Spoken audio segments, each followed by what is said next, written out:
Hello and welcome to the Genre Fiction Podcast. I am Jack Roney with my usual partners in crime, Bryn Smith and Harry Colfer. We've put a bit of thought into what we're going to talk about today, and we figured we'd just simplify and call it What Are Our Bugbears? And we're going to discuss things that we see, things that perhaps annoy us coming from our respective disciplines, police, paramedic, military, government, things that we see as readers that other writers write and we think, oh, you've got that wrong, things that make us cringe a little bit.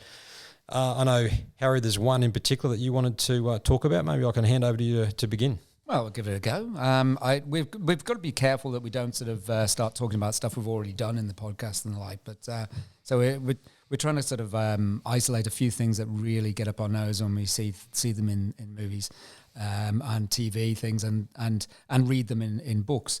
One of my big issues with respect to portraying the character of a paramedic is the fact that a lot of the time paramedics don't say anything in the movie representations, and I think we've covered some of that with respect to the fact that they cost money to actually, or they cost more to portray a character who speaks, and so often the paramedics will turn up, they'll drag a patient off and disappear and don't say anything, and all of the dialogue is covered by the detective who's just been shot in the shoulder as per usual, or something along those lines, and that really doesn't. If you're wanting to write a character in who's a paramedic, you've got to have them talking, because as you can hear, it's really difficult to get paramedics to shut up.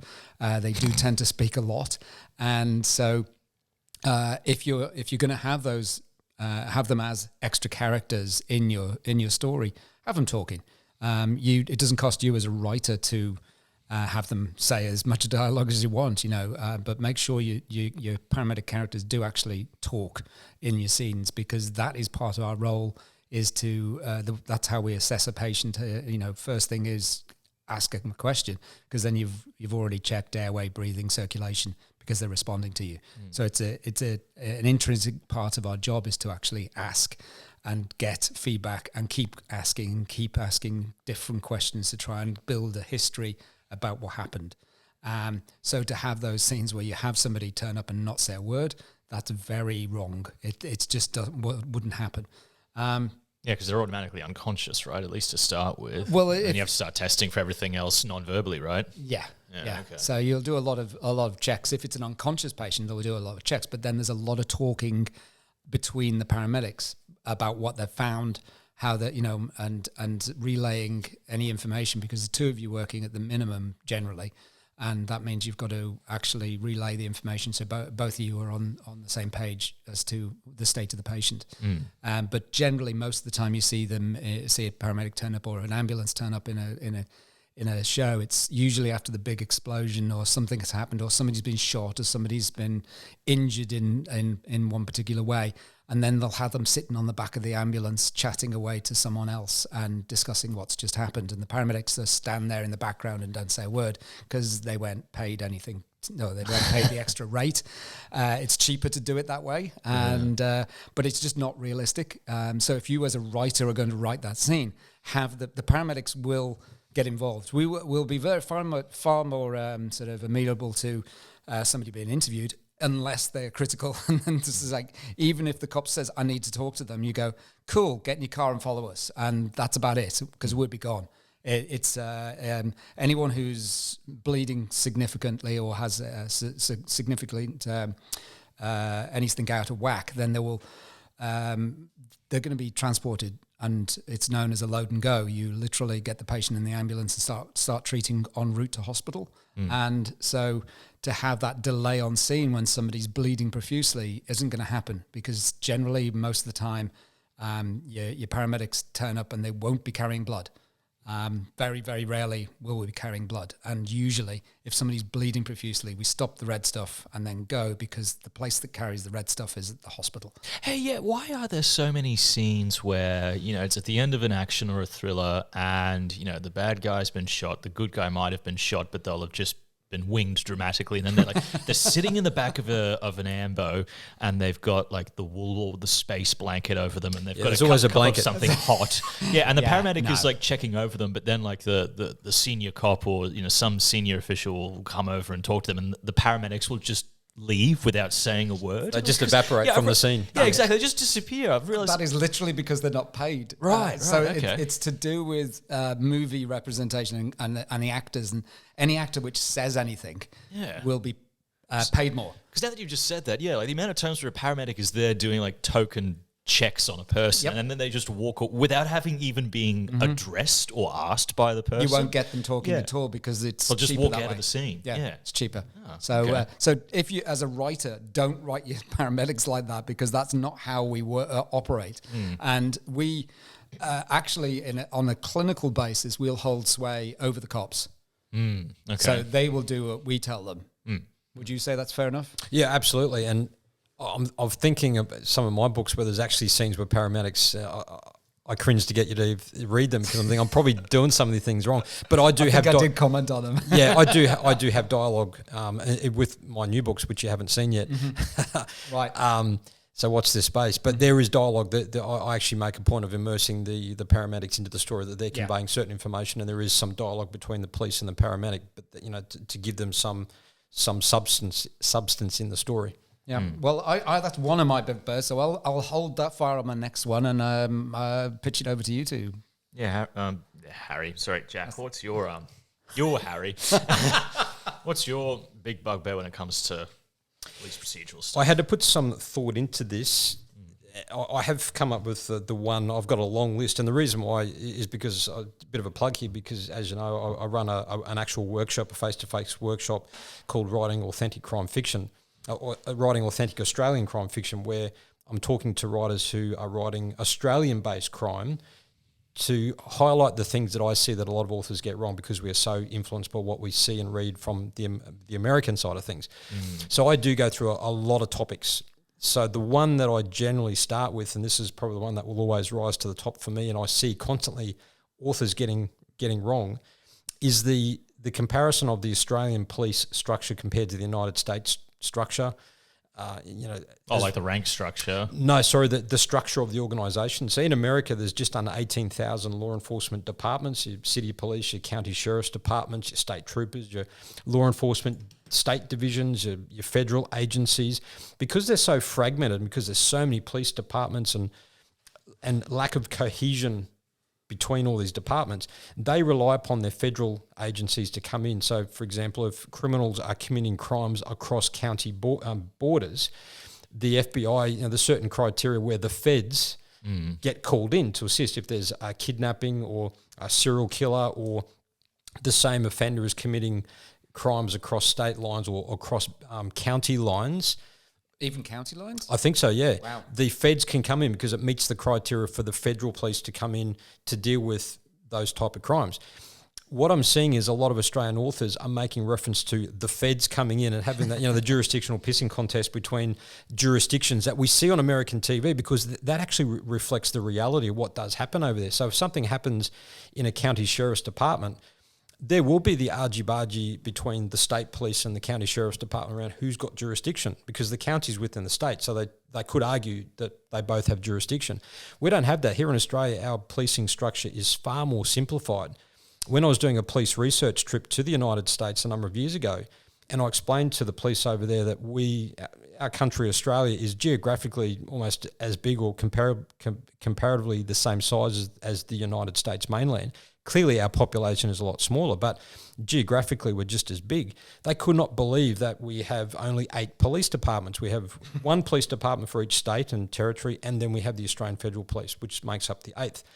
But I'm always reading, or quite often, even more lately, I'm picking up on this. And these are Australian authors who I would expect to get this right. These are big-name Australian authors, big publishers.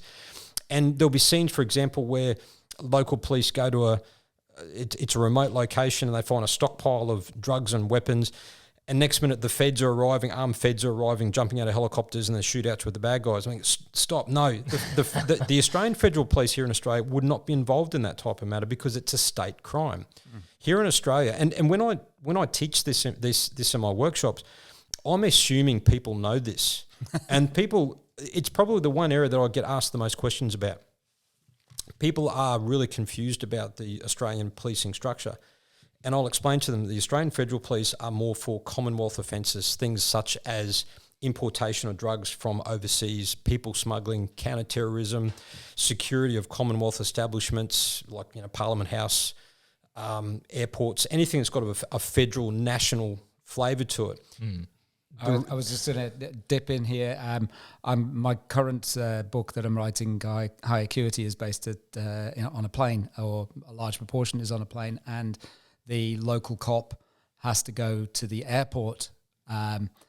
And when I'll obviously pass this all by you to check its authenticity, but basically he gets told you're out of your jurisdiction because, from as far as I'm aware, airports are controlled by federal police. Yeah, because airports in Australia, certain airports, your larger centres which are allocated as bases for the federal police, it's Commonwealth property, so the jurisdiction is with the Australian Federal Police. Or if you're in the Australian Capital Territory, the AFP do regular policing duties within the scope of the very small boundaries of the Australian Capital Territory. They do traffic crashes and domestics and investigate their own homicides. But outside that tiny patch, if there's a murder, the state police, or in Northern Territory is the same as the other states, it's all done by state police. So this whole notion of the feds coming in to take over a homicide investigation, which I often read in Australian books, is just really wrong. And it's just based on people not being aware of the structure that we have here in Australia and being too influenced by what they see in America. And also things like police transferring from Adelaide to Sydney. A detective is coming from Adelaide to Sydney to help us, to investigate a fraud case. Generally, police don't transfer from one state to the next. You just can't, they're talking about an Adelaide detective is transferring to Sydney. They're two different police departments, so you can't do that. You just simply cannot transfer between jurisdictions. There's a lot of collaboration. I often get asked by people on my workshops, well, what if a criminal commits a crime in one state, moves to another state, what happens? Well, in that case, yes, there is communication and collaboration between the two relevant police departments. If a suspect has to be extradited from one state to another, there will be collaboration. But if... Because it'd be easy to just extradite rather than having that other state department repeat and do all the investigative work again from scratch, right? If the crime has occurred in Queensland and the offender has travelled over the border and is picked up in New South Wales and they're wanted for a murder in Queensland, the Queensland police will get an extradition warrant. They'll travel to New South Wales. They'll fly the suspect back to Queensland and place them before the court in Queensland. Mm-hmm. But the Queensland police officer has no policing jurisdiction in New South Wales. Once they crossed over the border, they're a member of the public. Essentially, they don't have any police powers, right? Unless there's an extradition warrant has been issued. Mm. So I suppose they're probably just the two main things, is to make people aware that our policing structure here in Australia is far, far different to the United States, that it's the state police. We do not have jurisdictional argy-bargy. We don't have that same complications that they have over there. It's a very simple process, and you can't transfer from one department to the next. So they're probably the two that I wanted to... Is it the same for the trains? Are the police on the trains, are they feds? No, they're state police. They're state police. Yeah. Okay. Do you guys want to know how the AFP got started? Go on then. All right, so we're in the middle of World War I, and one of the major political issues at the time was whether or not Australia was going to pass conscription requirements, because our army at that point was all volunteer-based, but World War I being the meat grinder that it was, the Brits were losing men because they were just throwing them at German guns, and they needed reinforcements. And goddamn Brits. I know, goddamn Brits. And they needed reinforcements not just from Britain, but also from the colonies. So Britain had conscription at that time, Australia did not. The Prime Minister of Australia at the time, Billy Hughes, was extremely pro-Britain and very pro-conscription, to the point that he actually left his own party and started a new government made up of a mixture of former political opponents as well as new allies to create a new government. And he decided to pass a conscription referendum, which failed. He did it twice. The second one failed as well. But what he did was he used wartime powers to censor people talking about how bad conscription was. So he's pretty much cutting down the debate against the conscription.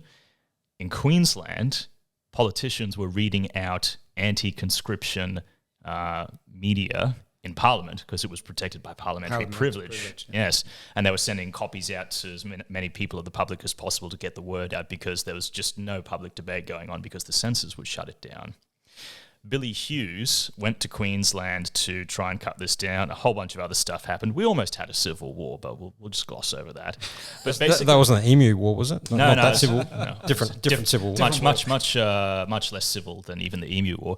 But basically, when Hughes was in Queensland, someone chucked an egg at him, and Hughes turned to a Queensland constable who was protecting him. And said, arrest that man. Yeah, and the Queensland copper basically said he's broken no law. He's just pegged an egg at you. Like it's not assault. Yeah, you might be the Prime Minister, but like you're unharmed. We can't arrest him. So Hughes basically went back to Canberra and said we need like a special federal, or I think the terms were a special Commonwealth Police Service to protect the Prime Minister. So that was how the AFP and got that's about. How it started. Yeah, wow. Basically a political goon squad for the Prime Minister. Times have obviously changed, but maybe. But anyway, I don't know anything about the AFP to cast aspersions on that. But anyway, it's hilarious how like this entire police organisation started because one dude just wanted to be able to like point at some member of the public and go, arrest that man. Wow. And they'd have their own personal police squad. Okay. So my full stop to that is based on what you just talked about, Bryn. If you're an Australian writer and you have made reference to the feds coming in to take over a homicide investigation, please edit that because that won't happen. Make sure it's at an airport. Yeah, homicide in an airport. or a port or another Commonwealth facility. Yeah. Oh, yeah. Okay, so Bryn, what was a bugbear that from your expertise that you'd like to talk about?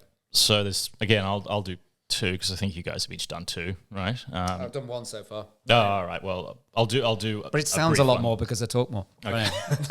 So the first one, and we sort of touched on it more, was for the military. Or really anyone who's authorized to carry a firearm, is the idea that warning shots will be fired. The military do not fire warning shots. Number one, if the military are there, and number two, if weapons are out, then it's you neutralize the threat. You shoot to kill. There's no firing a shot into the air to make to bring people's attention. There's no shooting someone in a limb to try and let's slow them down or incapacitate them without killing them. I mean, Harry, as a paramedic, you shoot anyone anywhere, odds are you're going to do some serious damage. It's going to do a lot of damage. Yeah. So the really annoying thing I see is that firing warning shots or firing into the air is just that person's getting put down.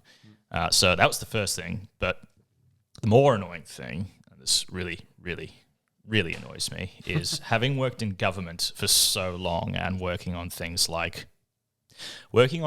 that are meant to inform public debate and the press. What really annoys me is when journalists are constantly portrayed in media as these noble crusaders for truth and finding the facts, and they're not going to let anything get in the way of a story in the public interest and stuff like that. When the reality, certainly in Australia, where we have one of the most concentrated media environments on the planet, is the press have their own agendas and their own biases, and more often than not, they will report on the interests of their owners, not what is in the public interest. So, key example of that is in the... have either of you guys seen the Terminal List series on Amazon with Chris Pratt? I haven't watched it, but I know the one. Yes. Yeah. So that one was, this journalist was... it was just so insufferable how the journalist was like, I'm not going to let the Secretary of Defense or the American military industrial apparatus get in the way of, I'm going to find out the truth, to the point that this journalist was on a senior government US official's private estate surrounded by private military contractors, no actual sworn officers or anything like that. And all I'm thinking of, if this were actually real, this journalist would be disappeared because there's no one around her who's legally obligated to report on this person's safety. And number two, the option would be this government official would not spend time trying to persuade this journalist about, what the truth is or what the facts are. They would just go to the person that owns that journalist, their managing editor, the person that owns the newspaper, and says, your journalist is pursuing a line of inquiry that I don't like. You're going to cut that, or you're no longer going to get any drops from me. You're going to be completely cut out of the government press release system. All your press credentials will be cancelled from your organisation, and we will starve you of the material that you depend on. Yep. That's what really annoys me in these kinds of books, is when the journalists are always portrayed as like, and when really the reality is much more complicated. And you know what, I think young journos go through initially probably with that genuine belief that they can change the world. They'll go in and with ethics. And I know a number of journos, friends with some. I worked in the police media unit, and I think a lot of them go into that with high ethics, but they very quickly fall into the system and the pressures of getting the scoop, getting the story, being the first to report. I think the biggest pressure that journos are under is that contest, particularly with social media and being the first one to tweet something on scene, that they're rushing to not verify information only in the interest of being the first to report. That seems to be the priority. And then they just get worn down by the pressures of whatever particular media agency they work for and what are the priorities of that particular agency. So I suppose, like a lot of industries, I think people go in with the right, it's not like journalists are bad people. I get that they've got a job to do, and you like to think there's a certain amount of ethics in their reporting, but yeah, you'd have to be naive to say that they're not hamstrung by the requirements and the criteria of their employers. Or the idealistic ones don't get promoted. And the ones that are compliant do. I mean, that was the whole thesis of Noam Chomsky's book about manufacturing consent, is the idea that, and it was beautiful the way this journalist was asking him, how to justify his theory and stuff like that. And Chomsky's answer was, well, you're asking a question that is convenient to your owners. You might have come to this question independently, but your owners have made sure that you are in a position where you can ask that question to me, rather than someone else who might ask a different question that might not be the one that your owners want asked. Yeah. And I've been to a lot of press conferences, like police press conferences as well, and you'll always have the young journos that want to make a name for themselves by asking the confrontational, hard-hitting questions, and they're trying to find the controversial angle, something that's going to make the headlines or something that's going to give them the head start against all their colleagues from the other networks. So you'll have the really good ones that are just there to report the truth, and they're very, very balanced in their reporting. They might say, from a police point of view, they might give the police a smack one day when possibly we deserve it, and then on the next day they give us a pat on the back for doing something well, and they're genuinely well balanced. And I think that probably represents the norm of the media out there, but certainly what you're saying is the political pressures in terms of what gets reported and how is real. So how are you sort of linking that to what you're seeing in fiction writing? What do you mean? We're talking about bugbears in terms of what we see people get wrong when they're writing, in terms of attitudes about media. Well, that's it. I have never seen journalists portrayed in fiction being subject to the institutional pressures that actually govern what news comes out and how they get paid. Yeah, I'm assuming they're salaried, but I've never seen, for instance, a journalist being subject to editorial control, other than the editor coming out and going, we can't print this. It's not been verified, or it's not been or it's they might do it's inconvenient to this powerful person. We're not going to print it, and the journalist's like, we're going to print it anyway. Like, I've never seen an editor come into someone and goes, you're not reporting on this. You're reporting on this now. Shut up and do it. Like, I've never seen that actual representation of journalism in media. I think that's part of that is because the whole sort of idea that journalists are detectives, and if you're going to have your protagonist being a journalist, then they're going to have to be detecting a story. And so if it gets a bit awkward and what they're finding out is difficult to actually print. But we see detectives under institutional pressures all the time in detective fiction. We see, overworked, budget constraints, delays in technical processes, we see those institutional pressures on police all the time. But with journalists, we never see that. It's always they are pure investigators of truth. My theory on that, though, is because the creative fiction world is obviously journalists, relatively, it's closer to journalism because it's writing, right? Yeah. So there's probably more overlay between those two fields. And there's also that anti-police sentiment that oftentimes the journalist in fiction is the crusader of the truth, and the Police are seen as like jackboot wearing thugs, and or corrupt, or it's the journalist comes in as the crusader to show up the police, to expose the expose injustice, let the sunlight in and all that kind of stuff. Yeah. It's just really insufferable for me, and it really annoys me because it's how we make decisions about society, right? It's on the basis of the information that's out there. And they control the information that gets out there by virtue of deciding what goes to print and what doesn't. I think it's more dangerous in Queensland because of there only being one newspaper. Yeah, that's it. There's multiple newspapers, right? But they're all owned by the same. Yeah, they're all owned by News Corp.